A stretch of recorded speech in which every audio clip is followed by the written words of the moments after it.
Welcome, Dr. James Beckett, Sports Card Insights. This is more poor audio from the Instagram Live that Rob Barris had with me. Thanks sponsors, Top Panini, Upper Deck, Heritage Auctions, Huggins Scott Auctions, Mike Stating Sports Cards, Burbank Sportscards, ComC.com, and Beckett Media, Beckett Grading, Beckett Authentication. So thanks, Rob. Thanks, Instagram Live. Check that out. It's a much longer thing. This is another 14 minutes, but the Instagram Live was maybe 45 minutes.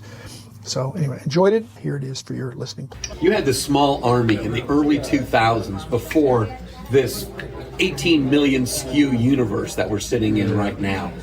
You're still in charge of Beckett. Your brand still revolves around your database and your pricing. This is hypothetical, right? This is very hypothetical. You're running this company now. How would you approach it? How many people do you think you'd have still doing this? Would you rely strictly on scraping? You're not ignoring any pricing source. Your dad is in on open stuff. You're looking at everything you can look at, and some wiki approach, Wikipedia, crowdsourced, where you're getting, as we did, monthly surveys and regional correspondence, enlisting a multitude of helpers, some who were compensated in some sense, but many not, who just want to make it happen. So more power to the people than trying to be in the ivory tower pontificating about what the prices should be. Sure. And people want price guides to be accurate. They don't want to be inaccurate. That doesn't help anybody. Unless they're uniformly inaccurate or uniformly overpriced, which the stamp catalogs were accused of that. Sure. If everything is double what it's good, then dealers know if sell as much as they can at the price guide price, but don't pay more than half when you're buying. So the relative pricing is important. Yeah, you have algorithms in place. You know what the semi-stars are, the stars are, and it's pretty replicatable across multiple sections. Except for the exceptions. Yeah. Now, with the pricing, should you be proactive in the pricing and knowing this is where it's going to be, or more reactive in the pricing going, okay, that's what they're selling for. That's the We're problem. going to take the 2 weeks to gather the data. You can't do that. If you're a price guide, you're going to get in a lot of trouble if you're proactive. Okay. Because you're just going to get burned. They'll come sometimes. So you have to be reactive. You want to be reactive with fast twitch muscle or something. Exactly. That you're real quick on the trigger to see the trend, but you can't anticipate the trend. Right. You can just recognize the trend, and up to that point, when it was monthly, the next month you're going to make another adjustment. But if you're a dealer, you have to think ahead. You have to be proactive to think, do I really want to sell that for this price? I think it's going up, and it's your card. People say, hey, here's what it is in the magazine, so buy it from them. We weren't selling cards. We didn't have cards to sell. But if you go to a dealer and say, I see what it is in the price guide, but here's my price. Yeah. And if you don't like it, go next door. Or, as you would have down the street, to the dealer house. Exactly. Same price, unfortunately. Or a competitor. Yeah, Nothing sure. wrong with that. Yeah, there's no law that says what you need to sell a card for. You've got different prices. Let's see, in buying cards and selling cards, it can be a win-win. You can buy something for somebody, they're tickled pink that you bought it, and then you could put it out at a higher price, and the next guy that buys from you is tickled pink. That's and the then goal. 2 years later, you buy it back from that guy who's happy. As long as the prices keep going up, everybody's happy. But you can't have a hobby that requires everything to keep going up in order for it to be happy. True. There's got to be some ups and downs. So accepting a mixed market is important. I'm hoping the things I like go up in value, but I'm not requiring them to. In fact, if they go down, maybe I'll sell them and get something else. When a card goes down, a lot of times because the player's gotten bad or the set is perceived to be less in favor. But you do trades. Sure. You buy back cards. So that's the dynamic element. Sure.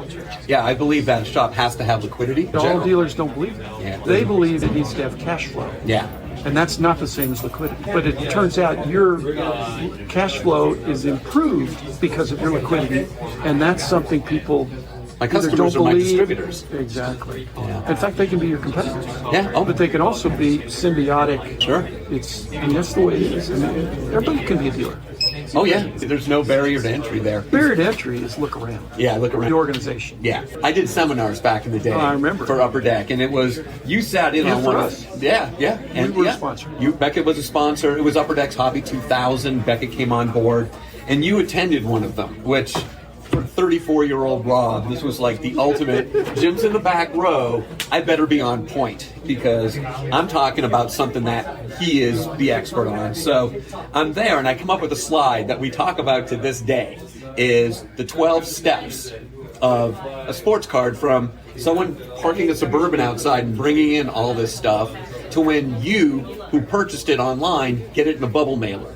people are like, what do you mean 12 steps? And I thought you'd appreciate this more than anybody else, is that when you buy the cards, you have to break it by sport. You got to break it by year. But you don't have to, but you have to organize it. You have to organize it. So two different things, what's a card worth, and then there's this one as well. So you got to break it by sport, you got to break it by year, you got to break it by brand. You got to break it by subset within the brand, and you got to put them in number order. You got to price it. You got to scan it. You got to map the front to the database. You got to map the back to the database. You have to intersort the cards into stock.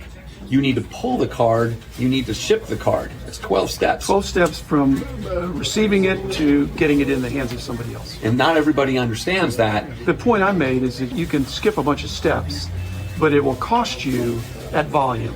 Right. Because to scale, you can pull a card way faster. I've thought about just one step, just alphabetize the cards. Right. Yeah, exactly. And then who cares what year? Who cares what sport? Just, I'm looking for Ken Griffey. Hey, it's in the G's. Right. But there's a lot of G's. You're going to have to slog through a bunch of Gretzky's. And are they alphabetized fully down to the full name of the Brett Gretzky and Wayne Gretzky? And how would they organize within Gretzky? Is it by brand, by year? I have my own system. It's way less than 12 steps. My volume is much smaller than yours. But I see the wisdom in what you're doing. And people don't realize if you bought the dynamics of buying a monster box now. Somebody walks in with a 5,000 count box.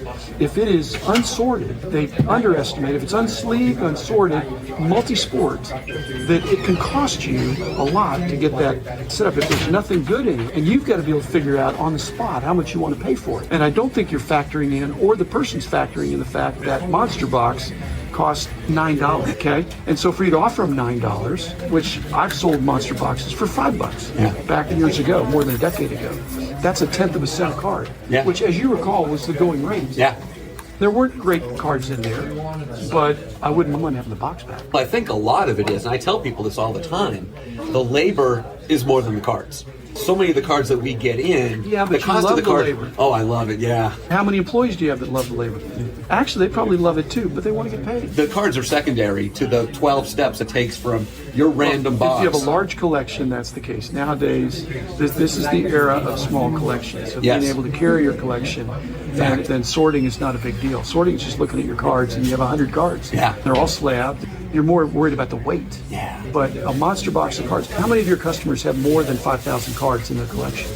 Maybe yours would be more than most. Right. If you go around the National or talk to people at a show, I think a lot of them, they're scared to death of having 5,000 cards. Yeah, they don't even want to have 500. Yeah, they want to have one card. They want to have some 500. special cards, right? Yeah.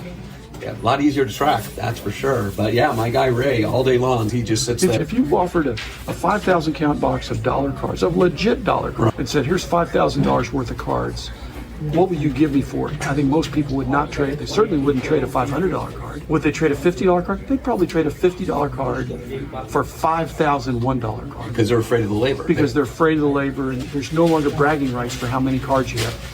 Except if you're Rob Veras. Yeah.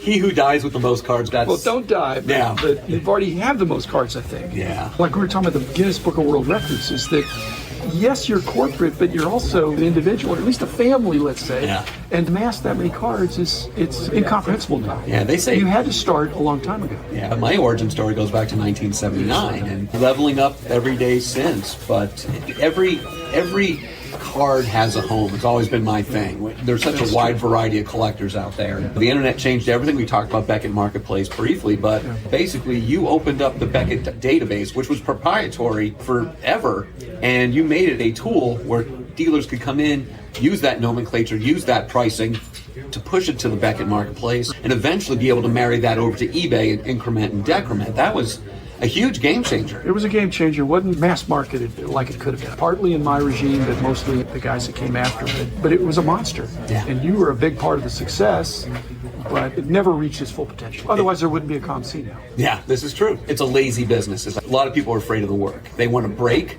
How about healthy respect for the work? These are not minimum wage hours. This is a lot of hours that if you put a real street value on the labor, unless you have systems in place as you do, and a ready marketplace where they're going to sell, it's a loser. Yeah, it is. I don't know how people can buy a monster box or two of cards, much less a pallet. Yeah. You came back from the National one year with a pallet, or two pallets. Yeah. And then you integrated them in. certainly before the next national, maybe before the next month. I don't know how long it takes you to. Yeah, I know cool. when I buy a box or two, it takes me a while. Yeah. It's good staffing. We got guys that were 15 that are now 35. That still work for me. That's priceless. Yeah, it's trust. I've watched guys grow up on my watch. I'm really proud of them because they were sharp when they got there. So if somebody walks in with a monster box right now and they say, I want to sell these, do you give them a price or they give you a price? I give them a price. I look at it. If it's 80s and 90s bulk, we just pass because it has no cash value. Okay. Even if it's in numerical order? Doesn't matter. Okay. Because my problem is, Jim, I might already have 13 of that No, card. I understand. Okay, now let's move to the 2000s. Right. The monster box. If it's all in numerical order, set order in numerical order, like the way you would do it, does that increase your percentage or are you still not very interested because they're not? It's cards that I already own. Now, if it's a mix of inserts, parallels, stars, I might be able to throw something like store credit-wise at it. What people have to understand is if they haven't seen my warehouse, then they don't get the fact that we already own it. I'll sit there and I'll state, you know what, there's other shops, they don't have my inventory, they should be able to make you a better offer on it. But we're known as really strong buyers. It's just got to be something that is a lot easier to digest that a good portion I don't already own. When I already own it over and over again, it makes it more difficult. When you do get something you want to buy, does the person get a benefit from having the order Yes. that they put into it? Yeah, because when Or you're are you saying, paying is that people, 5% more that you're going to offer or well, whatever it would be? one of the biggest changes, Jim, is obviously the minimum wage was $9 an hour just a few years ago, seemingly. You used to pay $30 to sort a monster box. Yeah. I thought. Yeah. How much is it now? Probably 50 or 60. We don't Well, get as many still- monster boxes of base cards anymore. Most of what you get is little small chunks here and there. I don't have 5,000 count. Prism and Optic, maybe. Some of the really high volume things. But most of the releases, we don't get that kind of quantity in. But women have actually played the biggest role in sorting over the deck. We've had women take stuff home and bring back a 5,000 count box the next day. It's crazy. They just seem more adept, task focused. It's almost impossible to hire people that can identify cards, where they can look at in Rich Klein, where they can eyeball something and know automatically this is 1998 Leaf Fractal Matrix. That's the hard point because we go back all the way. It's not that they can't identify it. They can't even know if it's good or not. That's what I've learned from sitting next to people at a dollar box. I'll do the box after them. They passed over things that were just, but they didn't know. And there's a lot of cards they haven't seen. Rich Klein also has that ability to say, hey, not only do I know what this is, but I know this is the tougher variation, or the tougher parallel, because not everything's numbered. So I'm Experience, sharpening my skill set by looking at some of these denominated boxes. You sold the business, and we're briefly out of the business a little bit, maybe just personal collecting, and then you've come back. I remember we were at your dinner. What would you think if I did this? And now, all of a sudden, you've got a podcast that is a daily thing, wide variety of people coming on, and obviously you've got the gravitas like no other. And to hear this is just, it's great. Your perspective on a daily basis keeps you engaged in the business. Is this something that you're going to be continuing to do going Well, forward? the people that I respected, including you, said they thought it was a good idea for me to do something. I thought, I want to be semi-retired. I don't want to be fully retired. I don't want to go back to work either. So this is fun. And I get to talk to people like you. I get great sponsors. I get great listeners. I get a lot of good feedback. Rich Klein has always been a close friend since he was Tremendous. I knew him as a little kid. So now he's a big kid. You were a little kid, Yeah. big kid. I'm up to almost 800 of the Monday through Friday episodes. I'm still having fun. I got a lot of people I haven't interviewed. In case anybody's out there, it's on my list. There's a bunch of them. Back in the day, you couldn't do a daily podcast because there wasn't enough going on. Yeah. Now, it's like Rich will email me and say, hey, did you just hear about this? You better do an episode on that. Sometimes I'll whip something out that day for the next day. It's fun also not having a payroll and not worrying about the buck stopping here and just being the elder statesman and enjoying. But like I say, this is what makes it fun, not just being here and seeing the hobby's in good hands. The changing of the guard. I'm the old guard. I'm the old guys. What does that make you? Card Grandfather, that's great. Somebody called me Uncle Jim. I said, well, that's better than Grandpa. I think it's necessary. There's so much content today, young kids. And it's different. It's different. It's not that I have to stay in a lane. It's just that I can talk about things I think I can speak to. You've lived And it. I've lived some things. Started doing the tributes to these guys that have passed away. I'm realizing I'm reading obits written by people that never knew the person. I knew the person. And so they're worth 15 minutes of really remembering them in a more personal way.